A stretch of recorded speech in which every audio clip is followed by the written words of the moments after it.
The squirrel. You may have seen a squirrel sitting on the ground. आपने किसी गिलहरी को जमीन पर बैठे हुए देखा होगा. Eating a nut. किसी प्रकार के बीजों को खाते हुए देखा होगा. What did it look like? ये कैसे दिखते हैं. Here is a poet's description. यहाँ कवि का वर्णन है. Of such just such a squirrel. एक ऐसी गिलहरी का.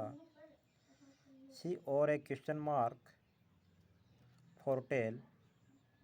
उसकी जो पूँछ होती है वह क्वेश्चन मार्क जैसी होती है, जैसे मानो उसने क्वेश्चन मार्क पहना हो. An overcoat of grey. और उसका जो शरीर होता है वो स्लेटी रंग का होता है. He set up straight to eat nut. वह नट यानी बीजों को खाने के लिए, ज़मीनी बीजों को खाने के लिए. स्ट्रेट का अर्थ होता है सीधी और सेटअप यानी बैठी है. He liked to tease and play. वह चिढ़ाना और खेलना पसंद करती थी.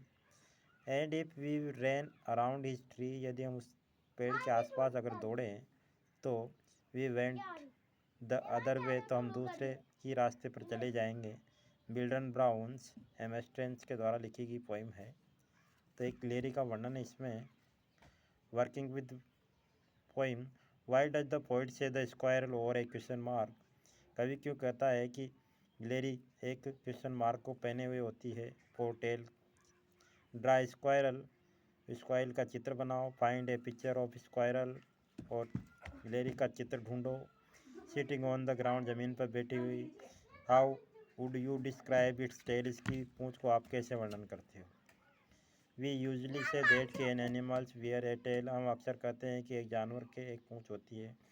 वाट डू वी से. हम क्या कहते हैं. थिंक सोचो. Does an animal wear a coat. क्या एनिमल कोट पहने होता है. Consult a dictionary. डिक्शनरी में देखो ये. If you like. यदि आप पसंद करते हो. Find out. पता लगाओ कि wear is used in different ways को. कि वेयर का अर्थ अनेक प्रकार से किया जाता है. वेयर का अर्थ केवल पहनना ही नहीं होता. He like to teach and play. वह चिढ़ाना खेलना पसंद करते. हूँ इस टीचिंग. हूँ वह किसको चढ़ाती है यानी. और हाउ कैसे चढ़ाती है. तो जैसे ही हम उसकी तरफ जाते हैं तो वह इधर उधर दौड़ती है, लेकिन अपने हाथ आती नहीं है.